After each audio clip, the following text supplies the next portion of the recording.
käsite on ehkä vielä monelle vähän tuntematon, niin avaan sen nopeasti tuossa, kun aloitellaan paneelia, mutta tässä välissä voitaisiin esitellä meidän panelistit, tai ehkä he voisivat mieluiten esitellä itse itsensä, niin en sano mitään sellaista, mitä he eivät toivo. Ja täältä löytyy myös sitten nimikyltit, ettei pääse unohtumaan, mutta aloitetaan tästä järjestyksessä. Moikka, mä oon tosiaan Nelli. Mä oon 26-vuotias ja mulle on toukokuussa diagnosoitu ADHD ja mä oon myös lesbo. Moi, mä oon Miko. Mä en edes muista, milloin on diagnosoitu. 2020 mä sain autismin diagnoosi, olisi ollut 22, kun mä sain ADHD-diagnoosin. Ja mä oon trans ja mä oon bi. Mä oon Hanne ja mulla on flunssa, sen takia käytän maskia. Oon 44-vuotias marttilaalainen. Ja mä oon tiennyt, mä sain diagnoosin joskus 30-vuotiaana, olin epäillyt sitä jo kauan ja muutkin oli ADHD-diagnoosin siis ja mulla on myös vahvat pisteet autismitestistä. Ja olen tiennyt olevani vähintäänkin biseksuaali jostain 13-vuotiaasta asti.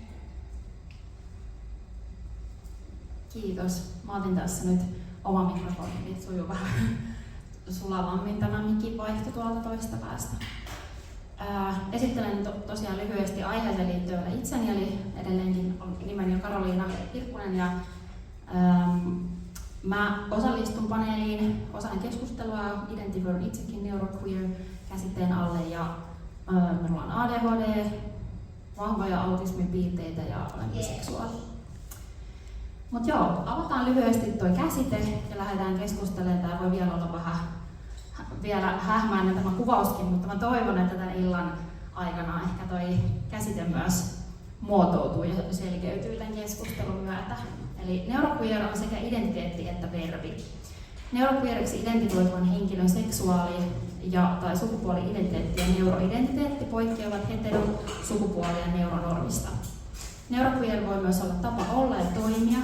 Se haastaa ja ravisuttaa heteronormatiivisuutta ja neuronormatiivisuutta. Eli tässä paneelissa keskustellaan esimerkiksi neuroidentiteetin ja seksuaali- ja sukupuoli-identiteetin yhteen kietoutumisesta ja siitä, mitä neuroqueeriksi identifioituminen keskustelijoille merkitsee. Aloitetaan siitä. Eli mitä neuroqueer teille merkitsee ja oliko tämä käsite teille ennalta tuttu? Ja mennään tänään järjestyksessä. Ole hyvä. Joo. No tää oli mulle uusi termi, mutta sit kun rupes niin miettiä asiaa, niin kyllähän nepsyt ja queer-ihmiset menee aika käsikädessä yleensä. Ja mitä mä oon niinku kuullut tutkimustietoakin, niin just se, että hyvin usein neuroepätyypilliset on myös queer-ihmisiä tai jollain tavalla niinku seksuaali- ja sukupuolivähemmistöä. Niin toisaalta se on hyvin luontaista ja niin just miettii omaa kaveripiiriä ja niinku lähipiiriä, niin kyllä se niinku, ne on molemmat, kuten tässäkin, niin samassa paketissa. Et se on kyllä aika kattava ja hyvä termi. Mulle tämä termi oli jossain määrin tuttu jo entuudestaan, ei ihan järkeen tuttu. Eniten mulle tuli siitä mieleen toi autogender-termi, joka usein niin ymmärretään vähän väärin, että ajatellaan, että se, niin sun sukupuoli on jotenkin autismi, mutta se on enemmän sitä, että kun sukupuoli on pitkälti sellaisia niin kuin sosiaalisia konstruktioita, niin autisteilla varsinkin sellaiset sanattomat sosiaaliset niin kuin tavat ja konstruktiot on vaikea välillä niin kuin hahmottaa ja lukea, niin sukupuoli voi olla yksi niistä, niin mä hyvin paljon samaistun sekä niin kuin autogender että niin kuin tähän neuroqueer-termistöön, koska kyllä mä koen, että sellainen niin kuin se on itselle hyvin samaistuttavaa, kun on vaikea lukea tiettyjä asioita, mutta myös sellaisella ihan niin kuin tavalla, että kyllä mä haluan niin kuin tehdä elämästä enemmän niin kuin queeria ja en tiedä, mikä on epätyypillistä. on tapa olla minä. Eli olen hyväksynyt sen ajat sitten, että mulla on sekä juttuja, että olen sateenkaareva. Eli siihen on vaan tottunut, mä en tiedä. Eli se on vaan oma itseään. Tai siis osa itseään. Kiitos. Itse koen ihan samalla tavalla. Mulla oli täällä jatkokysymyksenä käsitteen mielekkyys, mutta kuulostaa siltä, että se on kaikkien mielestä mielekäs käsite ja ehkä tarpeellinenkin kuvaamaan just sitä, että näillä on yhteys toisiinsa. Eli ei ole ehkä mielekästään käsitellä tavallaan neurovähemmistöä ja sukupuoli- ja seksuaalivähemmistön kuulumista niin kuin aina niin kuin toisistaan erillisinä asioina. Haluatteko te avata vielä tarkemmin, että millä tavalla koette, että neuroidentiteetti ja sukupuoli- ja seksuaali-identiteetti nivoutuu yhteen ja vaikuttaa toisiinsa?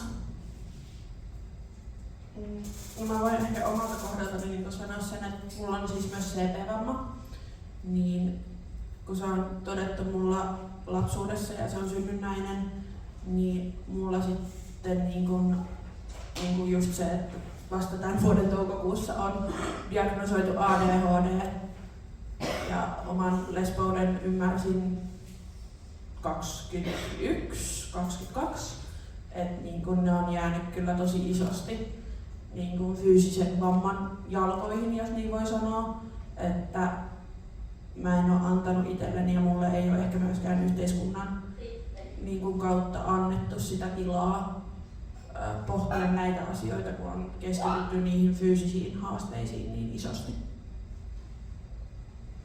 Mä koen, että ne itsellä ehkä nivoutuu siinä mielessä yhteen, että kun on saanut turvaa just diagnoosien kautta, että on saanut sitä itseymmärtämistä ja sellaista tahdittavaa apua, mutta sitten myös esimerkiksi transition kautta, että kun on käynyt silleen, sitä omaa transitiopolkua, niin on tullut jotenkin paljon hyväksymämmäksi itseään kohtaan ja antaa myös ehkä itselleen luvan enemmän semmoiseen fluidiin kokeiluun, mikä on aiemmin ollut hyvin sellaista jotenkin jännittävää ja pelottavaa lähteä kokeilemaan sellaisia asioita tai pohtia, että se mikä on oma identiteetti ja jotenkin on ollut hyvin vahvasti semmoinen käsitys aiemmin, että okei, jos mä sanon nyt olevani trans, niin mun täytyy olla lopun elämääni täysin binäärisesti trans, tai että aiemmin mä olin pitkään siis identifioidu muun sukupuoliseksi, niin sit se oli jotenkin silleen, että siitä ei voi jotenkin, että se oli tosi vaikea lähteä siitä muuttamaan, mutta nyt on jotenkin paljon enemmän tullut sellaista itselleen hyväksyntää ja jotenkin antanut itselle tilaa siihen. Nämä molemmat asiat sulkee mut valtavirran tai valtaväestön ulkopuolelle. Mä koen oloni ihan hyväksi siellä ulkopuolellakin, koska siellä on muitakin. ADHD antaa keinoja ottaa erilaisuus puheeksi, koska filtteri puuttuu usein positiivisella tavalla. Siis mä olen pöllösuu ja ilmeisesti se on tehnyt musta aika helposti lähestyttävän, että mä pystyn löytämään kaltaisia ihmisiä aika helposti somessa ja vierailla. Vastaisiko tämä kysymys? Vastasi ja lisäajatuksia saa tietenkin jakaa tässä keskustelun edetessä, että saa vielä palata takaisin, jos jotain uusia ajatuksia herää. Mä itse koen, että mä en ehkä just nyt hahmota sitä, että miten nämä liittyy toisiinsa. Totta kai nämä on hirveän mutkikkaita asioita, semmoinen identiteetin muodostuminen, mutta musta oli mielenkiintoista mietiskellä sitä, että miten nämä tavallaan oivallukset on mennyt, että mä oon ehkä silleen tosi myöhään, tai tosi myöhään, mutta sillä aika myöhään hyväksynyt sen, että ensin, että en ole hetero, ja sitten mä oon törmännyt autismin käsitteeseen, ja ensin törmäsin autismin naisilla, joskus ehkä 29-vuotiaana oli silleen hyvänen aika, että koko elämän miettii, että mikä musta on vialla, mikä oli kaikki erityisherkkyydet ja muut fiilistelty läpi ja tuntuu, että ei ihan mikään kuvaa sitä, mitä mä oon. Niin se oli tosi niin kuin valaiseva elämys ja sitä myöten monen mutkan kautta lopulta sain ADHD-diagnoosin, mutta en autismidiagnoosia. Mutta mä elin itse pitkään semmoisessa aika niin kuin heteropresentoivassa suhteessa ja en toteuttanut tavallaan seksuaalisuuttani täysin, koska en uskaltanut ja samalla musta tuntui ehkä, että mun nepsypiirteiden takia mulla oli hirveä tarve niin kuin asettua väkisin johonkin semmoisiin muottiin ja koko ajan etsiä hyväksyntää milloin mistäkin porukasta, niin musta tuntuu, että sitten kun vihdoin niin kuin, tavallaan kävin tämän autismi- ja ADHD-hyväksyntäprosessin läpi, niin sitten mun on ollut myös niin kuin vapautuneempi olo sen seksuaalisuuteni kanssa ja sitten on ruvennut niin kuin uskaltaa enemmän toteuttaa itseään myös ja olen näkyvämmin myös niin kuin queer, että mä oon saanut ehkä sitä kautta niin kuin semmoisen rohkeuden, että mä elän joka tapauksessa jotenkin normien ulkopuolella, niin eletään nyt sit ihan täysillä. Tuleeko tästä jotain ajatuksia kenellekään? Niko, vai? Mulla on vähän samaistuttua just toi, että tavallaan niin kun sit mennään niin kun sinne normien ulkopuolelle, että kyllä mä niin kun sanoisin, että siinä kohtaa kun mä oon löytänyt mitä autismi tarkoittaa, niin on myös niin kun alkanut pohtia sitä, että mikä voi olla, niin kun, että mun sukupuoli ja seksuaalisuus ei välttämättä ole sitä, mitä mä oletan tai että mitä mulle on sanottu sen olevan, että se on niin kun, voin samaistua tähän paljon. Joo, ja mitä mä ainakin olen huomannut sen, että kun mä muutin lukion jälkeen pois kotoa 2017 syksyllä, en sano, että kotona olisi ollut mitenkään niin kuin ei sallivat ilmapiirit, vaan on oltu nimenomaan tosi sallivia ja ollaan silleen, että olet mitä olet ja saat olla, mutta silti jotenkin niin kuin, mitä kauemmin on asunut pois niin kuin lapsuuden kodista ja siitä ympyröistä, niin sitä vahvemmin on niin kuin löytänyt itsensä. Ja just se, että identiteetin pohtiminen ja just niin kuin tämä neuroepätyypillisyys, niin nämä on tullut vasta niin kuin viime vuosina. Ja tokihan näistä nyt on viime vuosina myös näkyvämmin ja isommin puhuttu, että monelle voi olla ollut isoikin oivalluksen hetkiä, kun on tullut vastaan semmoisia ihan uusia käsitteitä, jotka yhtäkkiä tuntuukin ihan kodilta. Ja tästä päästäänkin luontevasti seuraavaan kysymykseen, eli miten tämä identiteetin muodostumisen prosessi on teidän kohdalla mennyt? Voitaisiin ehkä aloittaa semmoisesta, että muistatteko lapsuudesta tai nuoruudesta tai elämän varrelta ehkä semmoisia tilanteita, joissa on tullut niitä oivalluksen hetkiä, että esimerkiksi onko ollut jotain hahmoja, elokuvasarjaa hahmoja tai tämmöisiä, joihin on pystynyt samastumaan tai niin kuin, millaisia asioita muistatte teidän nuoruudesta ja miten ne on liittynyt teidän identiteetin muodostumiseen? No, mä oon kirjoittanut tänne itselleni muistiin, että mulla on esimerkiksi ollut ihan tosi isoja raivokohtauksia lapsena, 7-10-vuotiaana. Ne on varmaan johtunut ADHDsta, mutta sitä ei ole vaan tiedetty, että ne johtuu ADHDsta. Mutta just se, että kun mä en ole tavallaan osannut ilmaista tunteitani millään muulla tavalla, niin sit mä oon huutanut, potkinut purru. Ja ainoa keino, millä mut on saatu rauhoittumaan, niin on ollut semmoinen vartalolukko, että mut otetaan vaan niinku fyysisesti niinku kiinni ja pidetään siinä niin kauan, että mä rauhoitun. Niin jotenkin just toi, että nyt kun katsoo taaksepäin, niin lapsuudessa on niinku semmosia selkeitä asioita, että no miksei kukaan tajunnut. Ja just se, että sit kun mä oon sanonut vaikka, että mä oon lesbo, niin mun isosisarus ja vanhemmat on ollut se, että no älä, se on ollut nähtävissä ja mä oon miksei kukaan sanonut mulle yhtään mitään. Et mä olin yksi kerta tossa silleen, että niin, kaksin karkoteilla elokuvan Tähkäpää. Miksi mä oon ollut siihen elokuvaan niin obsessoitunut? No sehän on ollut se, että mä oon ollut ihastunut Tähkäpäähän. Jeesuksen! Kappas Kepponen! Ja sit just se, että Notre Damen kellonsoittaja Esmeralda ja Aladinin Jasmine. Ja niinku tämmöset, että nyt katsoo ihan eri tavalla niitä lapsuuden juttuja silleen, että no olihan ne merkit nähtävillä, minä en vaan nähnyt niitä. Mulla on niinku autismi ja ADHD, ehkä enemmän mulla on niinku sellaisia hyvin niin kun muistettavia autismin kokemuksia on ollut se, että niin kun on ollut tosi ääniherkkä, on ollut tosi silleen niin kun jotenkin, varsinkin kun mennään niin ekalla luokalla, niin yhtäkkiä ihmiset on se, että joo, sun pitää tehdä tälle ja tälle. Ja mä oon se, niin kuin, että mistä näen yhtäkkiä tulee tällaiset niin kuin, että oletukset, että mun pitäisi käyttäytyä sosiaalisesti jotenkin hyvin tietyllä tapaa. Mun taas ehkä silleen niin kuin seksuaalisuuden kanssa mulla on silleen hauskasti ollut, että mä muistan, että mä olin ekalla luokalla jossain, olisiko ollut iltapäiväkerhossa.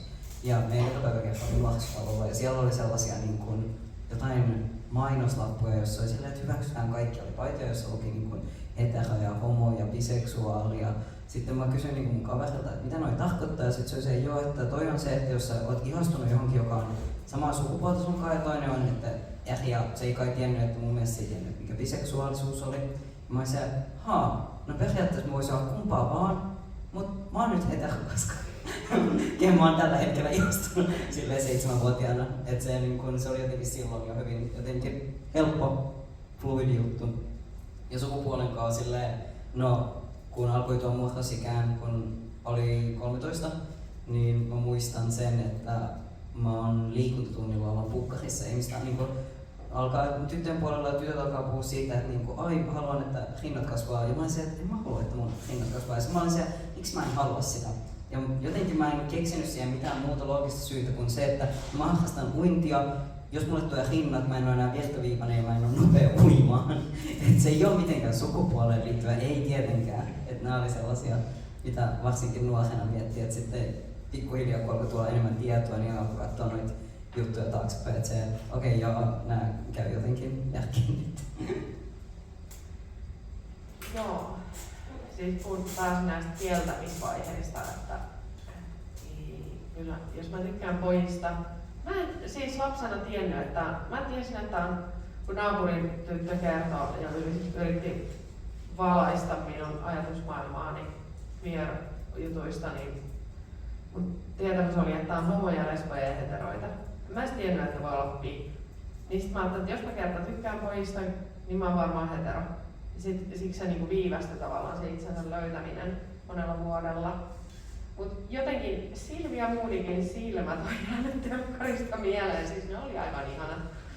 Ja se on ollut ennen ensimmäinen mun tämmönen girl crush varmaan. Ja sitten Marienhof-sarja on avannut silmiä, siinä oli naispari. Ja mikä muuten kysymys? Tämä kysymys oli aika iso, että saa Rönsyllä rauhassa, että tavallaan keskustellaan siitä, että millaisia asioita muistaa tavallaan lapsuudesta, nuoruudesta, miten se identiteetin muodostumisen prosessi on niin kuin mennyt. Niin. No 15-vuotiaana tapasin ensimmäisen neuroqueerin itseni lisäksi. Päädyimme suutelemaan, mikä päätyi siis mun vanhempien tietoon ja äiti ei tykännyt ollenkaan. Hän niin kuin painosti minua pyytämään anteeksi tältä minun ihastukseltani, koska mun piti olla se kiltti kristitty tyttö, mihin hän oli tottunut tai luullut minun olevan. Se oli vähän meh. Ja totta kai hän sitten niin kuin myöhemmin järkyttyi, kun tää ei jäänyt vaiheeksi mulla, vaan mä kerroin olevani, että mä oon ihastunut naiseen ja ollaan oltu treffeillä. Mut siis vain Valtteri Torikka, joka on meidän perhetuttu, sai hänet hetkeksi epäröimään kannassaan, että joskus sateenkaarivuus olisi synti vain, jos on vaihtanut leiriä. Tää tulee siis Raamatusta ja ihan kummallinen juttu. Että niin kun, hän on niin siis tärkeä ihminen ollut mulle mun äiti ja totta kai semmonen niin roolimalli myös. Mut mä en vaan niin voi allekirjoittaa hänen niin rajoittavia ajatuksia niin monessakaan asiassa. Että se irtipyristeleminen siitä perheen vaikutuksesta on niin määrittänyt jonkun verran. Mutta naapurin tyttö ja Silvia Moodig on ja niin edistänyt minun polkuani. Ja ees. Ihana. Saanko mä sanoa vielä? Ole hyvä. Niin kuin just toi, kun miettii just sitä, että miten perhe on suhtautunut ja vaikuttanut siihen omaan, niin mä muistan, mä jännitin lukioajassa tosi paljon niin kuin just sitä, että mä olin ihastunut mun parhaaseen ystävään, joka oli hetero. event, mitä ei voi estää. Sitten mä olin koiralenkillä äitille se, että niin, että mä tykkään tästä tytöstä ja äiti oli se, että joo, me ollaan isken kanssa keskusteltu tässä, että me ollaan nähty tää. Ja mä olisin, että ai, okei, ei sit mitään. Mutta mä en ole näköjään vaan ikinä osannut salata sitä, vaikka mä oon ite niinku pääni sisään käynyt jotain kamppailua, mutta sit se on vaan aina ollut tosi selkeästi esillä. Joo, mulla on käynyt tässä nyt niin monta miljardia ajatusta läpi, että mihin edes tarttua. Ainakin on niinku jotenkin selvää, että itsekin lapsena koin jotenkin, että jostain pitäisi löytää sellaista vastauksia siihen, että miksi tuntuu siltä, että on niinku vaikea kuulua joukkoon. Ja sitten nämä on nivoutunut hienosti yhteen, että oma esimerkiksi lapsuuden girl crush oli ehkä Rölli-elokuvan Milli Menninkäinen, ja mä oon kuullut, että aika moni on samastunut tähän. Ja sitten siinä on myös jotenkin tosi semmoinen ehkä autistihahmo, tai hän on hirveän sellainen herkkä keijukainen, joka on ehkä vaikea ymmärtää sitä Röllin sekoilua. Ehkä Röllillä on ADHD, mutta se oli kyllä semmoinen iso juttu, ja muutenkin tuntuu, että mulla on aina ollut hirveän tärkeää samastua tosi moniin hahmoihin, että Amelie-elokuvan näkeminen on ollut niin kuin iso mullistava juttu joskus, mutta niin kuin, se on myös tosi silleen, mielenkiintoista miettiä jälkikäteen, että miten niin kuin vaikeaa on ollut erottaa sitä, että onko ihastunut johonkin vai onko obsessoitunut johonkin siksi, että haluaisi hirveästi olla hän, tai hirveästi miettiä, että millä tavalla mä olisin olemassa maailmassa ja yrittää ottaa mallia muilta. Ja sitten toisaalta niin koen, että omat autistiset piirteet on lapsuudessa vaikuttanut tosi paljon siihen, että miten on niinku performoinut sitä seksuaalisuutta. Että esimerkiksi mä koen, että mä olin ihan sarjaihastuja, mulla oli jatkuvasti joku ihastus, koska musta tuntui, että niin kuuluu olla. Se oli vaan sosiaalinen sääntö, jonka mä olin pistänyt merkille. Ja se oli aina poika, koska tyttöjen kuului olla ihastuneita poikia. Ne oli aina sellaisia ihme lätkäjätkiä, kenestä mä en ikinä sitten niinku aikuisena jotenkin niin viitannut sellaisesta tyypistä, mutta lapsena mä otin ihan selkeästi semmoisen normin, että tämä on näin. Mutta sitten niinku jälkikäteen mietin, että mä oon ollut tosi ihastunut moneen tyttöön, mutta sit mä oon ajatellut, että mä vaan otan niistä mallia, miten olla nainen, tai me vaan ollaan tosi hyviä ystäviä. Tai 15-vuotiaana mä sanoin mun ystävälle, että tiiäks, jos sä olisit poika, niin mä olisin tosi ihastunut suhun. Mikä oli silleen, että jahas, että uutisia on tulossa. Mutta joo, tässä siis kävi niin monta ajatusta, että mulla menee ajatukset ihan sekaisin, mutta mennään eteenpäin eikä kuunnella tätä rämpläistä enempää. Oliko sulla joku ajatus? Joo, itse asiassa tohon niinku, toi just, että niinku, miten niinku, erottaa sitä. Niin mulla itsellä ainakin niinku romanttinen ja platoninen tykkääminen, varsinkin tyttöjen kanssa, mutta myös niinku poikien kanssa on mennyt silleen sekaisin, että poikien kohdalla mä oon ehkä niinku ajatellut, että se platoninen tykkääminen onkin romanttista, koska eihän tytöt ja pojat voi olla kavereita, koska siinä täytyy aina olla joku alitajuinen romanttinen alavire. Ja sitten taas just se, että mä oon saattanut tykätä jostain teini-iän kaverista silleen romanttisessa mielessä, mutta mä en ole vaan pienessä päässäni niinku ymmärtänyt ja tunnistanut sitä, että se on ollut romanttista. Niin, toi ehkä just semmoinen tiedon ja ymmärryksen niinku puute, että kun on elänyt niin normituneessa maailmassa, että näin tämä menee. Että itse koen myös, että mun tavallaan autistiset piirteet on vaikuttanut siihen, että on myöhään hoksannut kuuluvahan seksuaalivähemmistöön, koska mulle on niin tärkeää, että säännöt on selkeät, että näin ollaan olemassa, ja musta on ihan sietämätöntä, jos joku poikkesi niistä. Et mun oli oikeastaan teininä vaikea hyväksyä erilaisuutta, ehkä just se oli se defenssireaktio niin kuin siihen, että asioiden pitää olla just näin kuin mä oon oppinut tai muuten mua ahdistaa. Niin sekin on niin jotenkin vaikeuttanut sitä ja ollut hirveän niin jotenkin herkkä asia. No tuosta päästään oikeastaan siihen, että minkälaista niin kuin tietoa tai representaatiota te olisitte kaivannut, jotta te olisitte niin kuin päässeet ehkä oikeisiin asioihin käsiksi tai uskaltanut olla paremmin niin kuin oma itsensä niin kuin varhemmin, jos koette, että sellaisia on tarvetta? No tällä hetkellä mä oon tosi ehkä jopa kade niin kuin nykyajan nuorille. Ja mitä mä oon kuullut, että mitä nykyään koulussa terveystieto tai jopa niin kuin kotitalouden opetus on. Sen takia, että se ottaa laajemmin huomioon kaikkia aspekteja. Koska meillä se on yläasteella ollut sitä, että laitetaan kondomi kurkulle. Ja niin kuin mä muistan, mä itse asiassa silloin kirjoitin blogipostauksen aiheesta, että mitä jos itse miettii omaa seksuaalisuuttaan, niin tuollaisesta terveystiedon opetuksesta ei ole mitään apua. Ja silloin mä mietin, että onko liian rohkeata postata tää, ja äiti oli vaan se, että no, nämä on sun ajatuksia, anna mennä. Että saattaa joku muukin miettiä noita. Niin sit mä oon tavallaan ite vaan ollut se äänitorvi, mitä mä oon ite kaivannut ja pohtinut vaan ääneen asioita.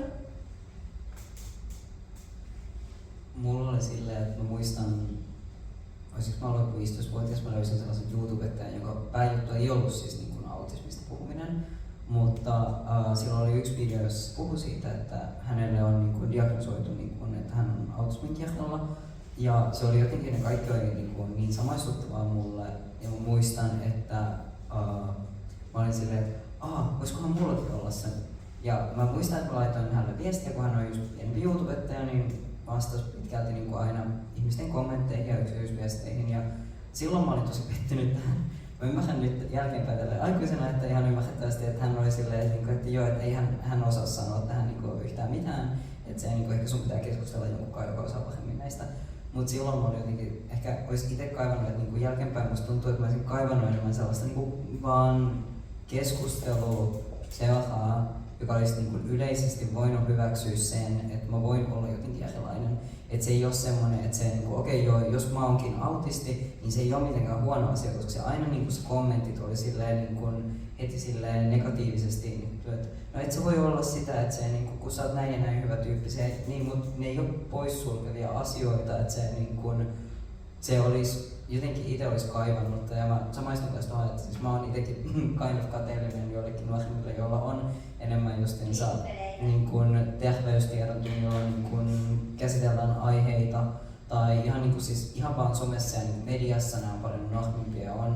Löytyy hahmoja, joihin voi samaistua, koska musta tuntuu, että mä oon vasta itse löytynyt sellaisia hahmoja, ja niin kun, jotka on niin suoraan sanottu, että tämä on autista, että tämä on trans, niin silleen aikuisiältä. Että mä en ole niinkään tiennyt niin niistä silloin, kun mä oon kasvanut. Että se on ollut enemmän silleen, että okei, jonkun tuttu saattaa olla jotain, mutta minä en tunne häntä niin hyvin. Että se jotenkin se, että oli niin lähikosketus itselle, mitä oli.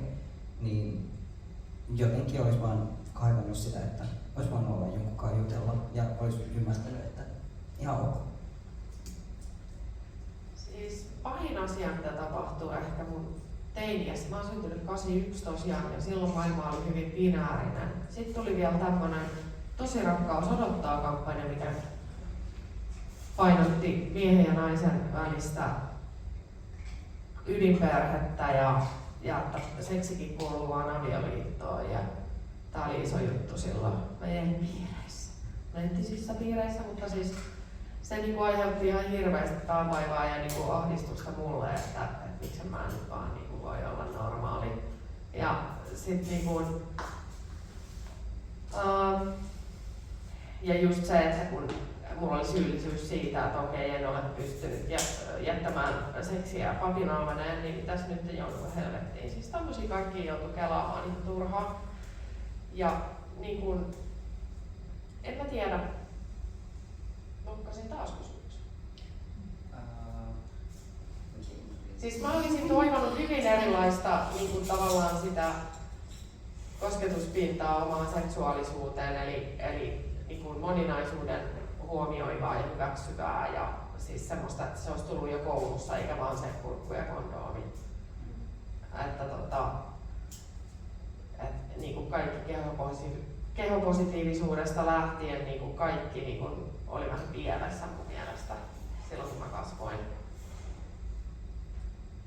Vastasit ihan oikeaan kysymykseen. Joo. Eli mitä olisi kaivannut? Itsekin olen syntynyt, mä olen syntynyt 91 ja koen, että ihan samassa jamassa on ollut koulun terveyskasvatus ja seksuaalikasvatus, jos sitä voi edes seksuaalikasvatukseksi kutsua, koska todellakin vaan harjoiteltiin kondomilaittoa ja that's it. Ja kerrottiin, että seksi tarkoittaa sitä, kun penis menee emättimeen, että se oli niinku ainoa seksin niinku määritelmä.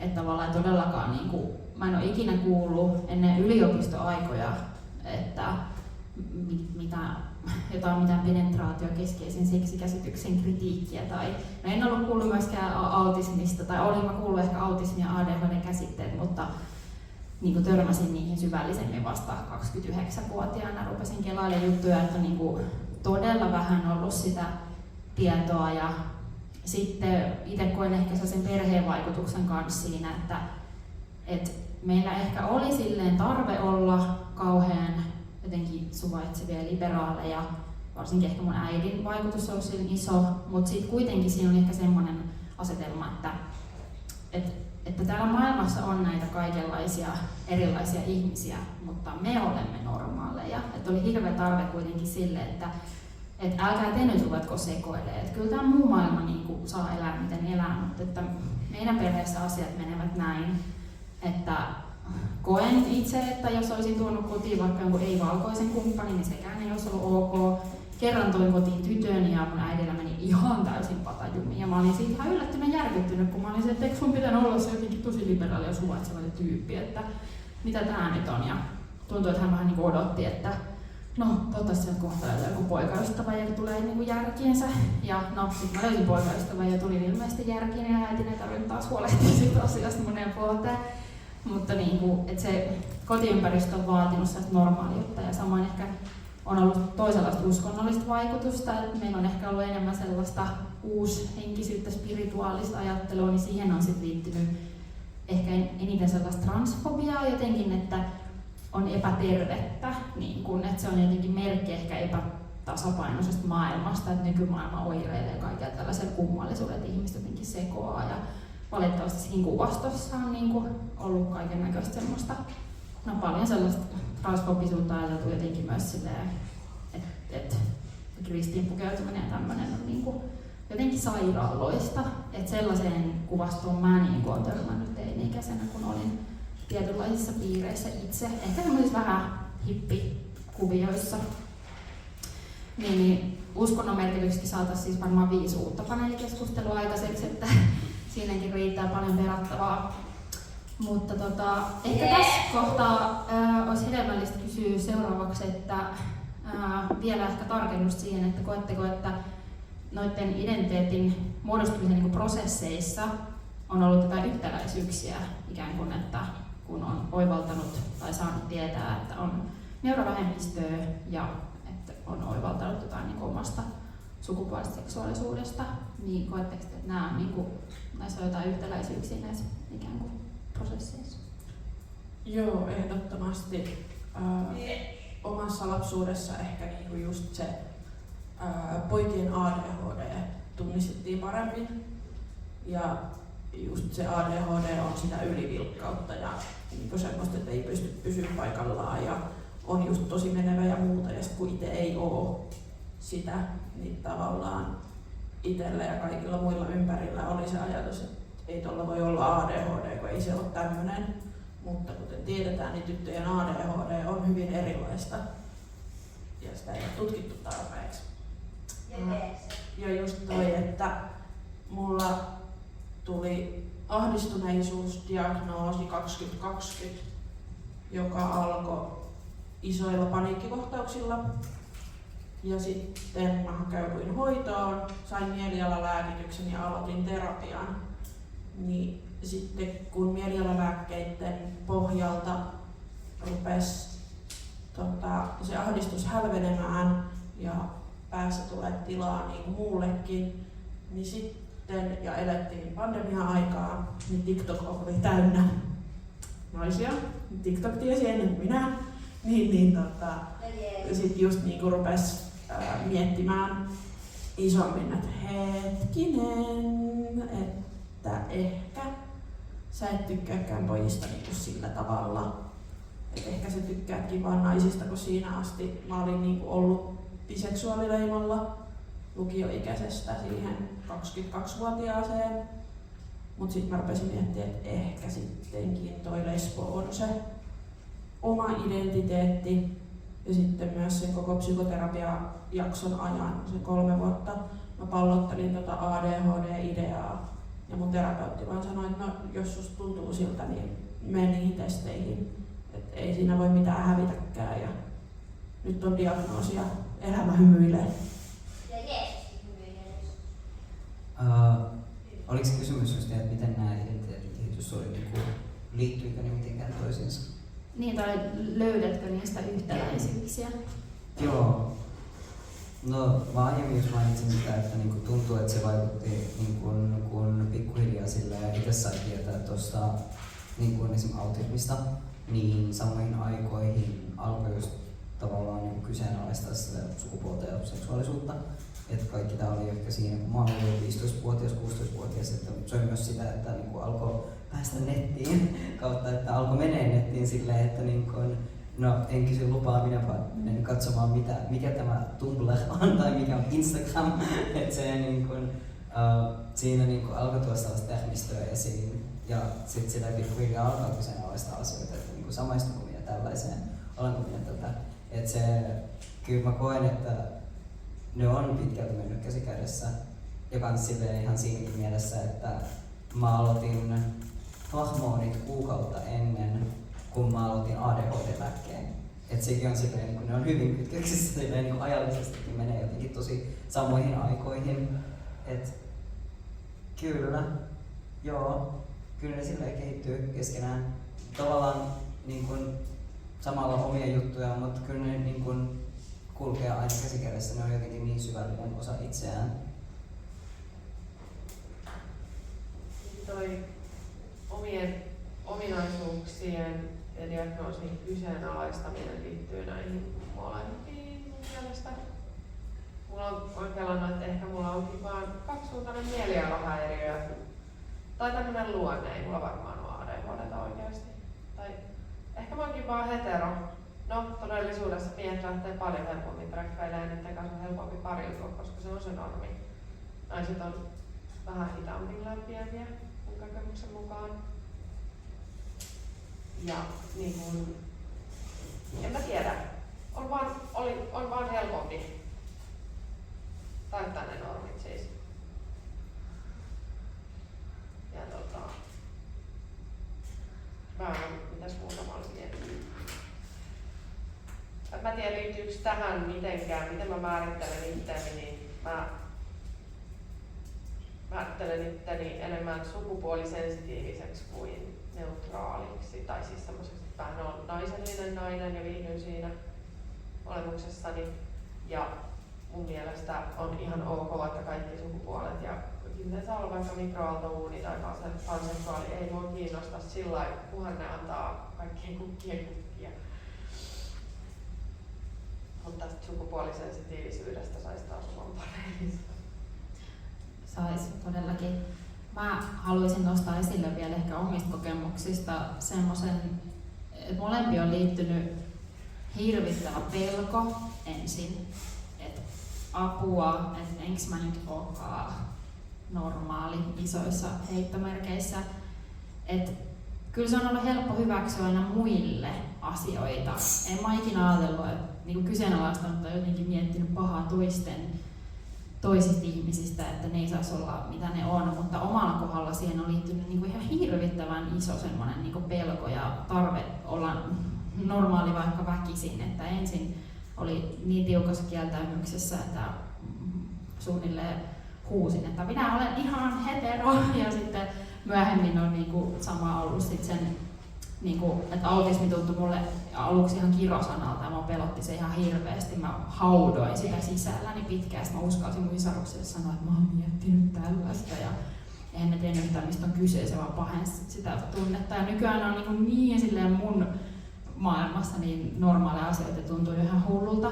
Mutta molempi on liittynyt tosi paljon kyseenalaistamista, just mitä Hanne mainitsi tuossa, että kyllä mä edelleen välillä sille tulee sellaisia outoja keloja, että mitä jos, varsinkin ennen kuin on kokenut mitään niin seksuaalista muiden kuin miesten kanssa, niin tuntui tosi pitkään siltä, että en mä välttämättä oikeasti ole.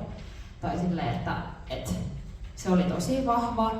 Ja sama kanssa silleen, edelleen välillä tuli ajatuksia, että mitä jos mulla ei olekaan ADHD, mä oon vaan huijannut kaikkia, nyt mä vaan vedän näitä lääkkeitä ja mä oon valehdellut kaikille, ei mulla mitään autismipiirteitä ole.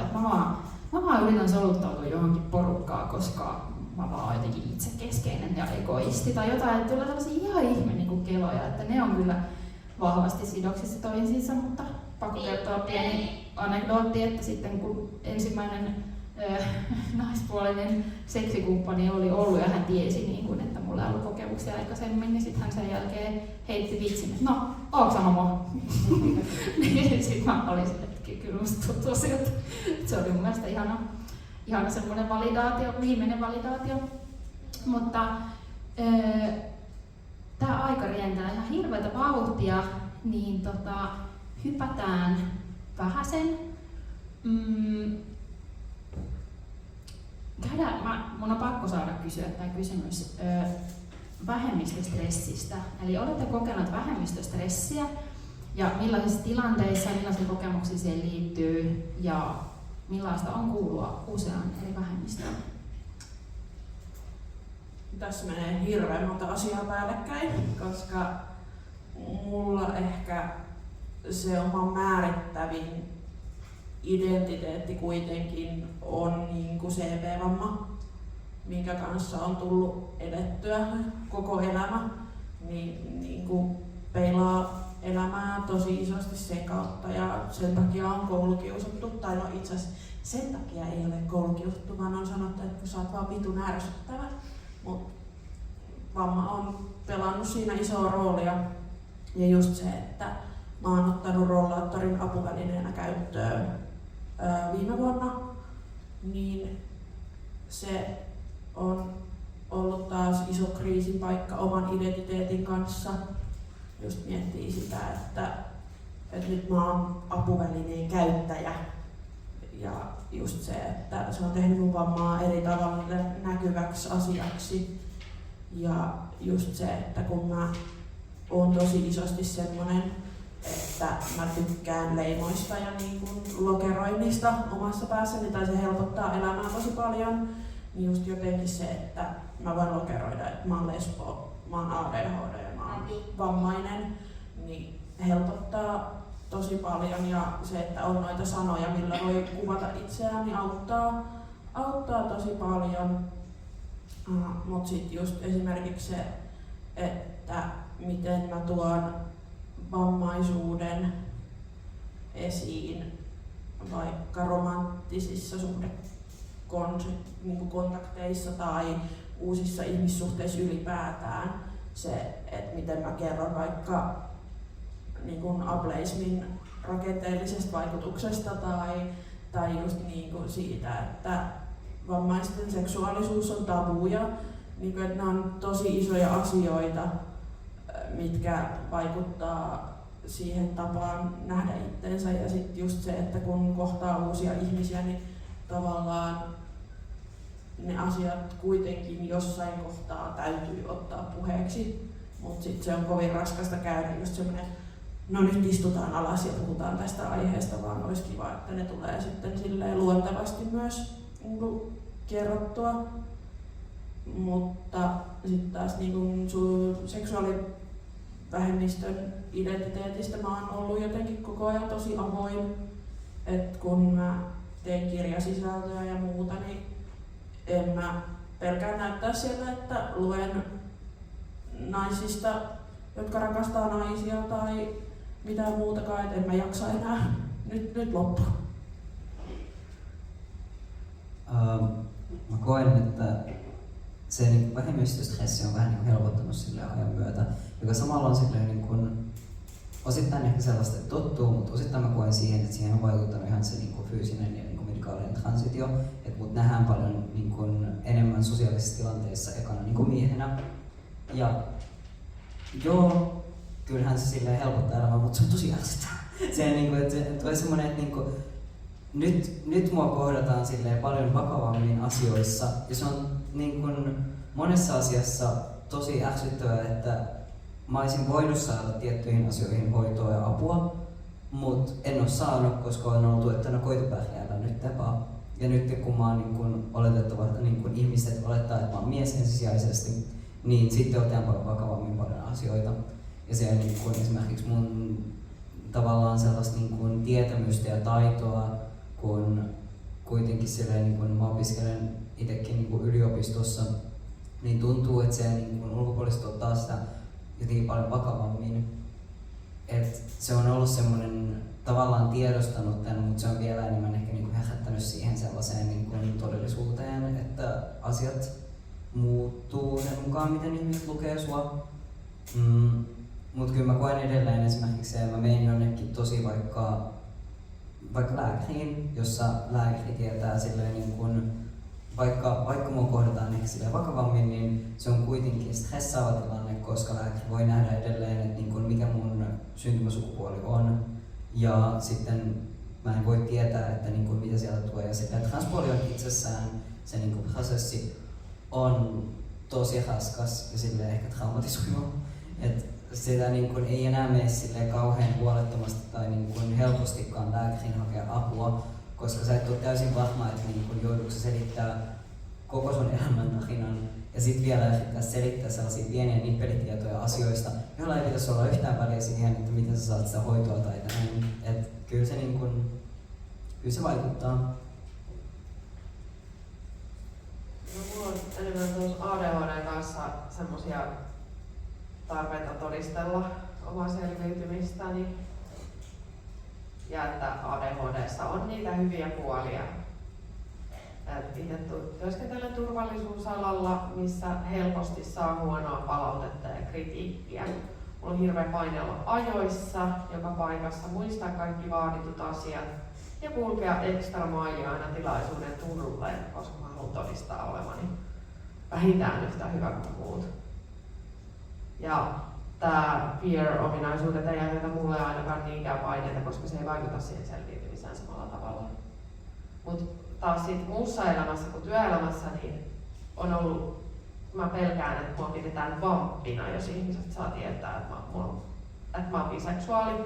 Että mä esimerkiksi, voinko mä tolle miehelle jutella, jos sen nainen käsittää väärin mun tarkoitusta ja jotain tämmöstä. Mitä? Mikä se sana oli? Pidetään. Vamppi. Siis semmonen, että mä olisin semmonen hillitön seksuaalisesti, eli mä panen kaikkea mikä riippuu, mikä ei ole totta.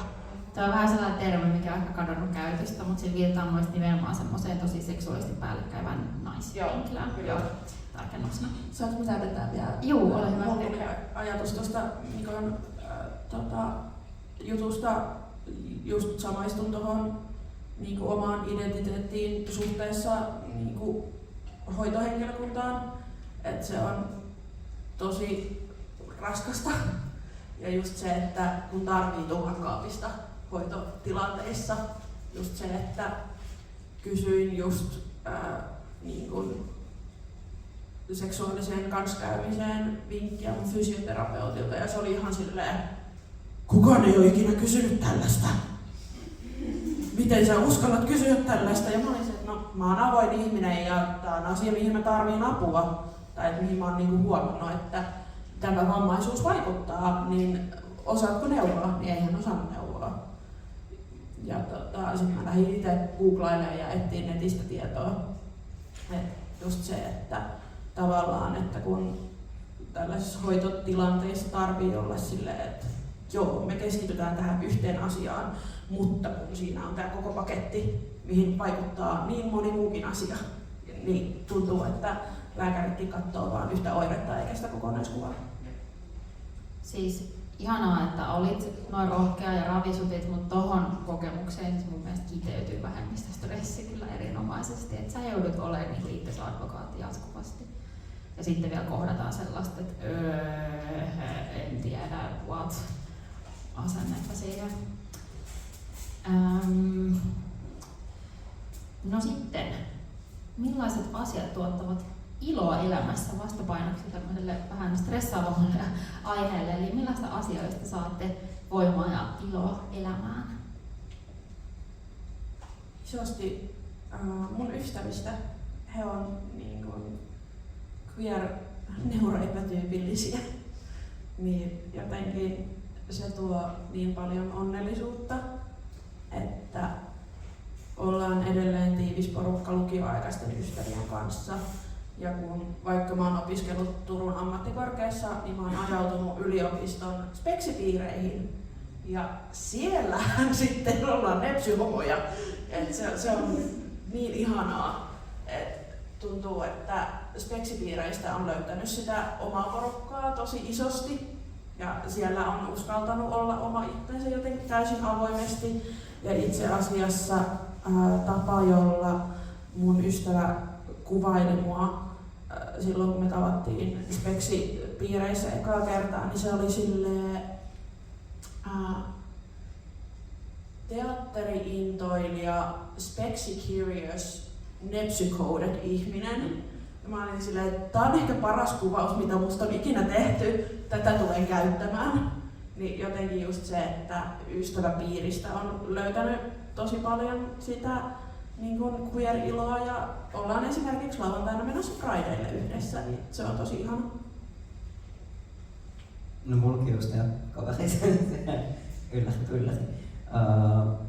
Kans se, että löytää niitä niinku yhteisöjä, että jotenkin musta on ollut tosi kiva silleen, en mä tiedä, mennä yhteisöihin sisällä. Se, niinku, että jos mua kiinnostaa joku asia, niin mä katson, että onko siitä joku niinku piiri tai jos tämä niinku, aistitoiminta on ollut tosi mukavaa, on tehnyt kavereita tätä kautta.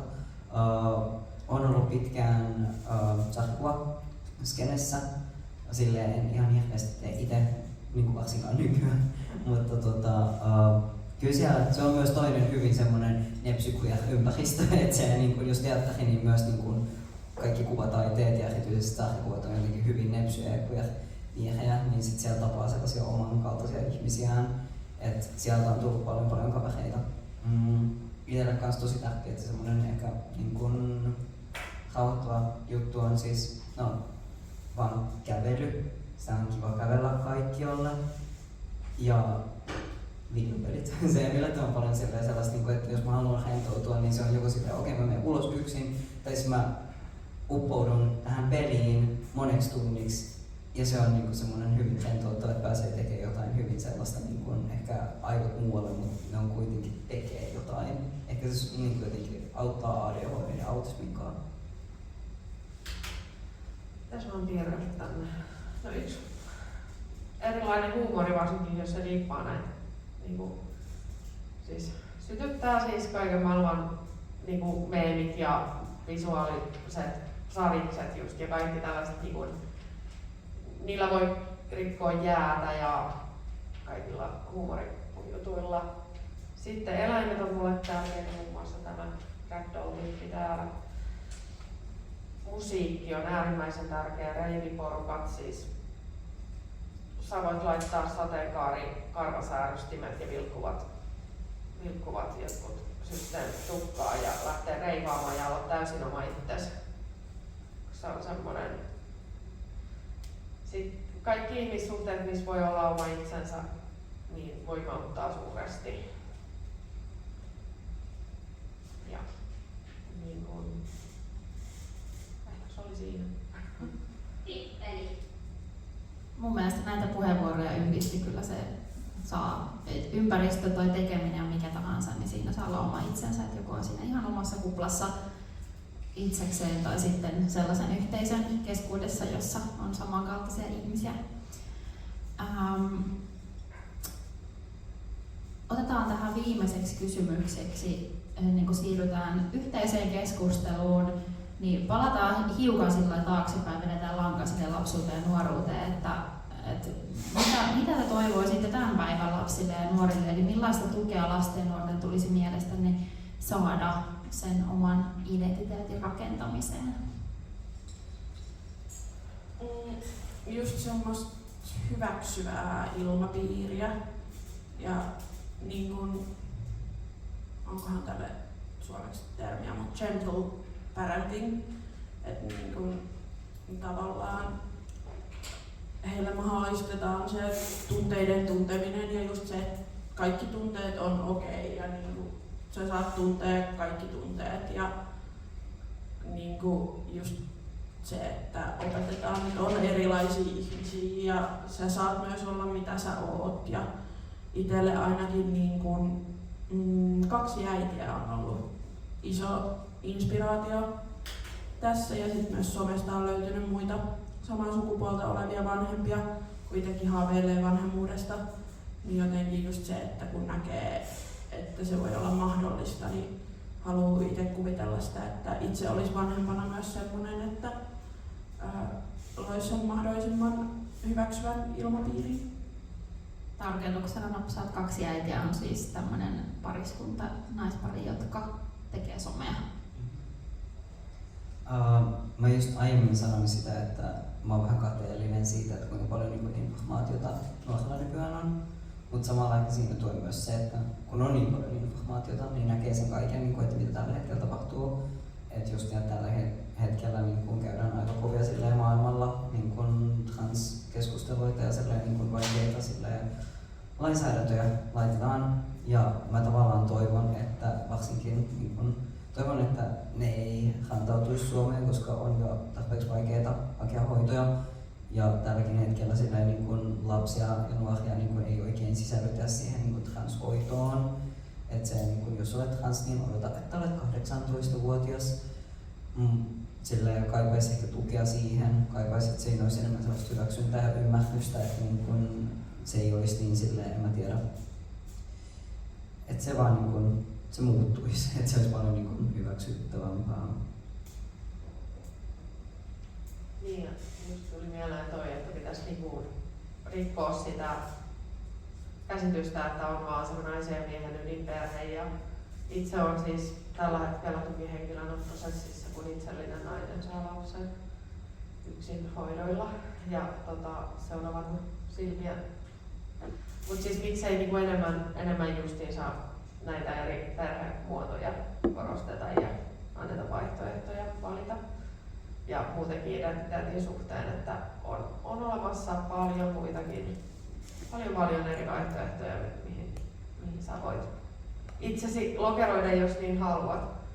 Ja tuoda myös sitä esille, että seksuaalisuus ja kaikki niin kun on elämänmittainen prosessi, että jos sä oot 10-vuotiaana tämmönen, niin sulta ei tarvitse 40-vuotiaana olla enää samanlainen, vaan se elää se sun tavalla.